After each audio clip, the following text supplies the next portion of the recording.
Hey everybody, I'm JC from One Shot Adventures.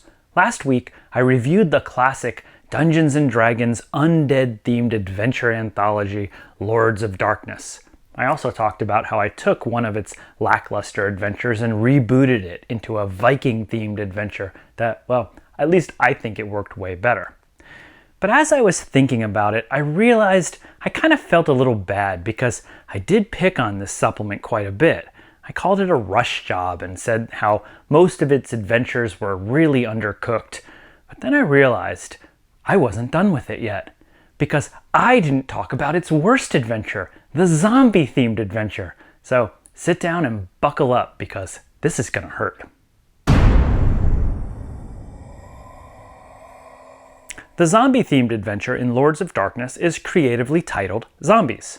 It's actually written by Michael Stackpole, who was a veteran writer who would later go on to write the Star Wars X-Wing novels, which were actually pretty good. So I have no earthly explanation for what happened to this adventure because Zombies is a complete mess. Let's walk through it. Zombies is designed for first-level characters. You'll see why that's important in a few minutes. Zombies starts out by giving the GM a few different ways to open up the adventure. I actually like this. It's good to give the GM some flexibility. There's the standard, your guards in a caravan opener, and there's also this other one that's kind of weird where the PCs are just digging a well, and then they find a sword that practically radiates magic. Now the word practically is the key here because the adventure never actually explains what this magic sword does. But literally, before the adventure even gets started, one of the PCs is at the bottom of the well, finds a sword, pops up, and says, "Hey guys, don't ask me how I know this, but this sword's name is Cleaveheart, and its master, who lives in the middle of the lonely moor, needs it badly. And if we don't get it there on time soon, I'm gonna die." Okay, so this opener is a little silly and very narratively heavy-handed, and I don't know why a GM would pick it, but maybe it'll make sense later. Let's keep going. The adventure immediately kicks off at night when the PCs are attacked by raiders. Now, not just a few raiders, it's a freaking platoon of raiders. It's clearly written in the adventure that these bad guys attack in 2 waves of 25 raiders each. Now remember, this is Advanced Dungeons & Dragons, old school D&D, where first level characters had like maybe 7 hit points if they were lucky. And now they're getting attacked by 50 raiders, each of which have 24 hit points. So there's the night's first TPK. Now, I get maybe if the GM picked the Caravan Guard opener, well, these villains are probably running up and down a big wagon train and they're attacking here and there, hit and run, and so the PCs really only have to fight a few of them at once. But even that's going to be hard because these raiders are way more powerful than individual PCs. And if you pick that strange starter about the sword in the well, well, I just don't know what you would do to kind of go from there to here. But at least the adventure says that PCs will get 354 experience points per raider or mount killed. Now that's obviously a typo, but it just shows you what the quality control was like in this adventure. Okay, so after some combat, the raiders flee. Now, the adventure doesn't really say why other than the leader of the raiders curses because the PC's combat abilities, no matter how meager, have forced him away sooner than he pleases. "Curses! Our army has been outfought by these 4 guys with 6 hit points each. Retreat!" So now the adventure just assumes that the PCs are going to follow this army of raiders. I mean, that makes no sense at all. They were just hit and run. They're guarding a caravan. They're going to chase this army that outnumbers them 10 to 1. Whatever. So it doesn't matter because when the PCs find the raiders, they're all dead. Apparently, they've been killed by zombies, which is pretty obvious because there's just zombie corpses on the ground around them. And there's a castle on the horizon. Oh, it's shaped like bones. And so obviously the adventure assumes the PC's gonna walk right up to the door and knock. Oh, but I have to mention that the adventure also says that between the dead bodies and the castle are a bunch of evil hyenas that are gonna harass the PCs as they approach the castle. And they have like 10 hit points each, so they'll probably kill everyone in the party again before they even get to the castle. Anyway, the door of the castle is opened by a young woman named Rasha, who, if the PCs are polite, invite them to dinner, where she keeps asking them about their philosophy on love. Now, the adventure very strongly keeps talking about this. Marasha's like, oh, what do you think about love? And what would you do for love? What wouldn't you do for love? She's very love obsessed because naturally she's a necromancer who's rebuilding the body of her old boyfriend, Norris Elfward, in the basement. And she needs somebody pure of heart to help bring him back to life.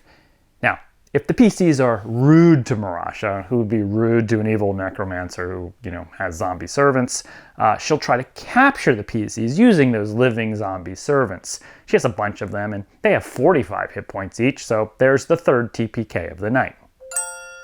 So let's just assume the PCs are good guests and they have a nice dinner with Marasha.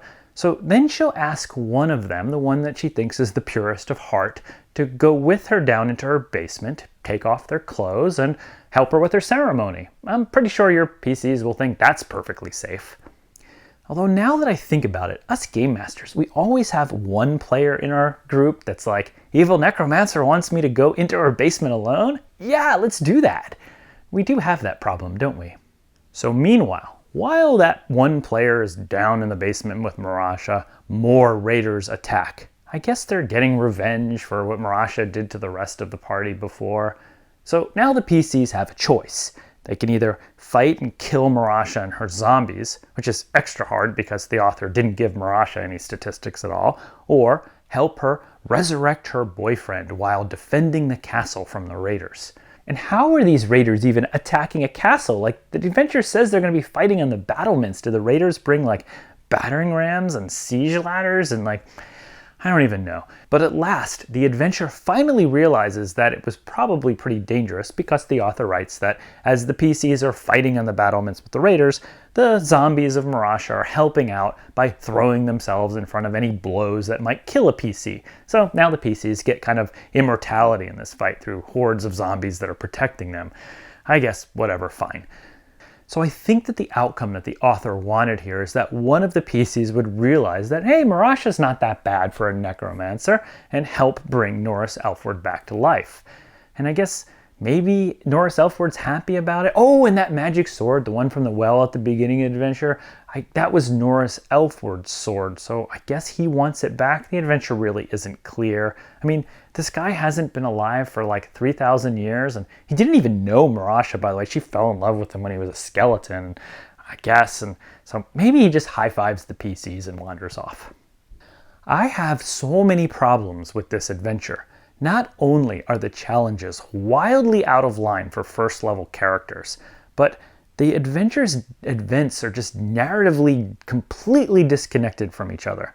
There's just nothing that ties one piece of the adventure to another, and all of the characters' motivations are non-existent. You don't know what the raiders are wanting. You really don't know what Marasha's up to. She's very one-dimensional. She just wants this guy back to life and is willing to use zombies to do it. And Norris Elfward, he's just barely shows up at the end, and it's just no motivation whatsoever or history to him. And then even when the adventure does start to get maybe interesting, I guess you could build an adventure around a necromancer who's not evil and is just doing everything for love. That could work. But whenever the adventure kind of touches on that aspect, a bunch of raiders just shows up and tries to kill the PCs. Now, in its intro, the adventure does warn the game master that this scenario is mostly about role-playing. But I don't even buy that. Other than that awkward dinner with Marasha, there's just really no role-playing to be done. There's no NPCs in this adventure. And I don't even know how that dinner prompts interesting role-playing. I mean, Marasha's just this random woman that the PCs just met. She's obviously a necromancer. She lives in a bone-shaped castle and has zombie servants. So in reality, the PCs are either going to try to kill her right away, or they're going to smile and nod and just run for the exit as soon as dinner's over. So that's my review of Zombies. I guess you could reboot this into something better. I really struggle to see how. Maybe if Marasha was a longtime ally of the PCs and then they slowly discover, after several sessions, that she's actually doing this weird morally gray thing by resurrecting this dead boyfriend, maybe that could work, but I don't know. I think you should just avoid this adventure altogether. Alright, that's enough of Zombies. If you want to see more reviews and adventure summaries like this one, don't forget to like and subscribe. Also, check out my website, oneshotadventures.com, where you'll find lots of free adventures for all kinds of game systems and genres. I hope that most of them are better than the one I just described. Until next time, I'm JC, and don't forget, if an evil necromancer invites you down to her basement, you probably deserve what's going to happen next.